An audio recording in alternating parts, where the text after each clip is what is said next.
Well, it looks as though the press is finally confirming the obvious, which is that Prince William is jealous of his younger brother, Prince Harry. That is the cover story for the latest edition of Us Weekly magazine, and the reasons being are not going to be very surprising to you. So, most notably, Prince William is jealous of Prince Harry's freedom. Right now, Prince Harry is living with his wife and kids in sunny California, able to do whatever he wants to do, whenever he wants to do. He is no longer stuck in gloomy weather in a small, cramped cottage. He can go hiking, he can go to the beach, he can walk around his neighborhood, go on his bicycle. He can do pretty much everything he wants to do as a regular person now that he is away from the palace.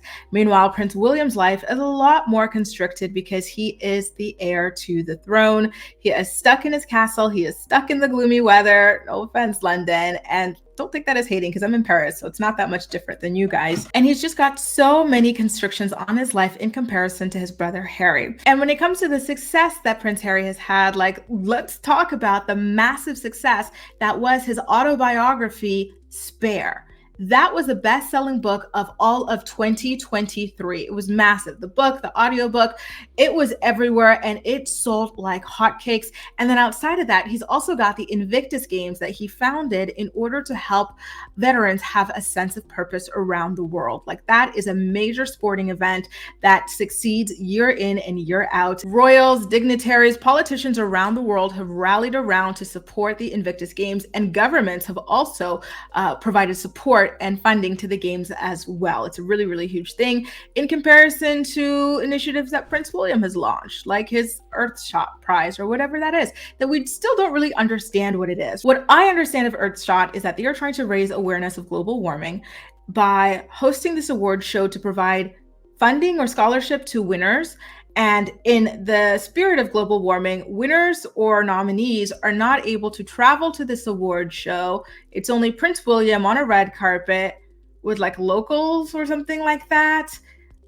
I don't get it, you guys. I'm trying to understand what Earthshot is. Like, from what I'm aware, nominees are not able to fly in, and it's because of global warming. They want to limit their carbon footprint.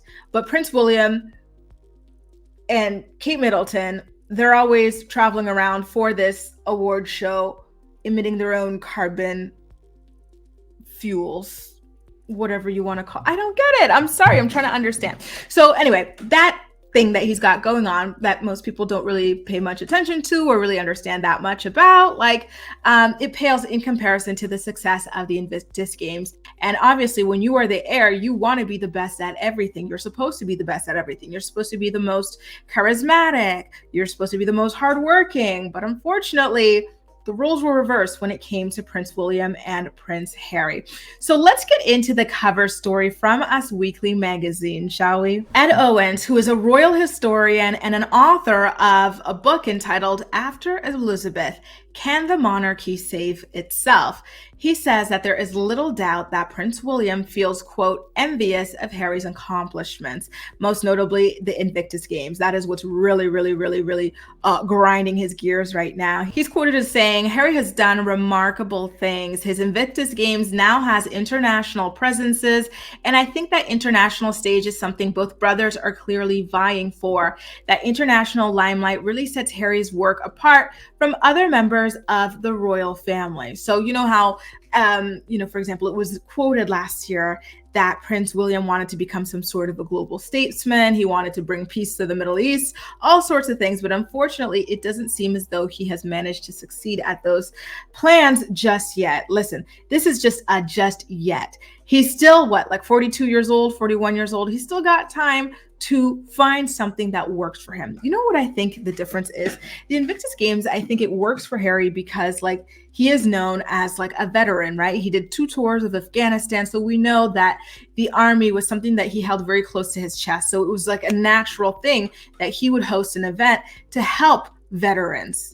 And mental health. We also know that mental health is another big initiative of his. So we knew that combining physical activity and mental health was a perfect match made in heaven for him and his brand. Then when it comes to Prince William, I don't really know that global warming, ecology, that sort of thing is his brand, considering the way that he is constantly flying around in private helicopters and in private jets. It doesn't really work in his public image, in my opinion, but maybe he will find something that like works better for him. I don't know what that would be, but I do think that he still has time to find that passion.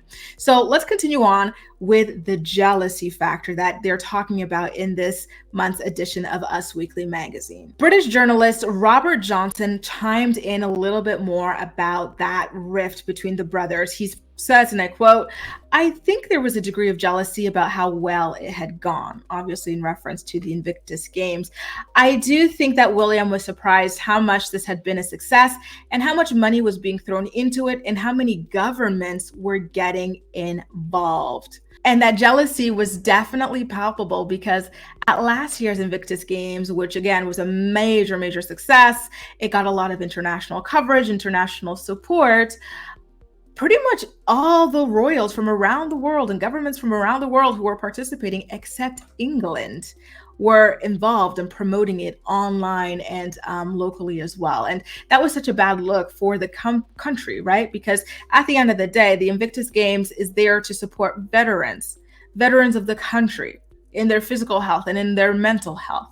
So for that country, which is the birthplace of the founder of the Invictus Games, to snub this event just because there's some jealousy going on, or maybe there's some anger going on that Harry walked away from this role but still continued on with like certain activities like this and certain projects like this. Like it just was not a good look for England at all to turn their back, because they feel like they're disrespecting or like, you know, they're shunning Prince Harry. But at the end of the day, the only people that they were truly shunning were their athletes who deserved, earned, and needed their support. Prince Harry did talk about some of the jealousy that had gone on between he and his brother over the years in his book Spare.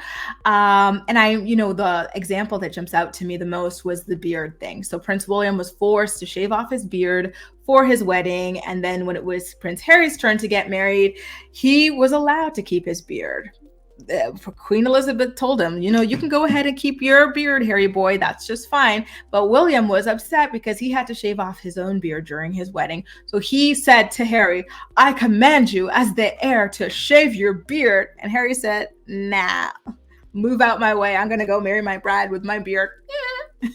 And kept it moving. And then there were other examples in that book. And I feel like we've all seen these videos go around, like, you know, from childhood of the two of them, where Princess Diana was offering for Prince William to pet a bunny rabbit in her lap. He didn't want to until Prince Harry was given the bunny rabbit, like that sort of thing, you know, which is natural in childhood and whatnot. The British royal family did catch a lot of backlash for the way they shunned the Invictus Games last year. And now we're finding out in this expose that Prince Harry did extend an invite for his family to attend the Invictus Games anniversary taking place in London this month. So let's see if they turn up to that, or let's see if they actually offer support to their own veterans next year at the Invictus Games. Anyway, you guys, I know that this story is not going to be news to pretty much anybody. Listen, wouldn't you feel jealousy if you were, you know, by virtue of being the oldest sibling, you were forced into this like gilded cage where you could not do anything, control anything, even when it comes to your own facial hair. And then you've got a younger sibling, and because they're this fair, they have a lot more freedom to walk away from all of this and live a normal life and still be rich, still be relevant, still be a huge global, you know, player on the global stage when it comes to being an ambassador or what have you, right? Like, it's kind of like, well, this guy has everything that I've ever wanted and freedom.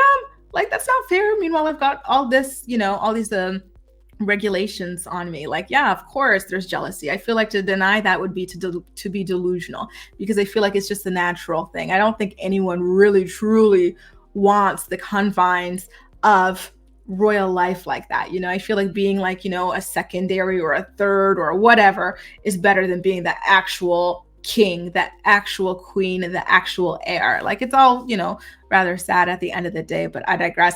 Let me know how you feel about this expose. I do find it to be rather interesting.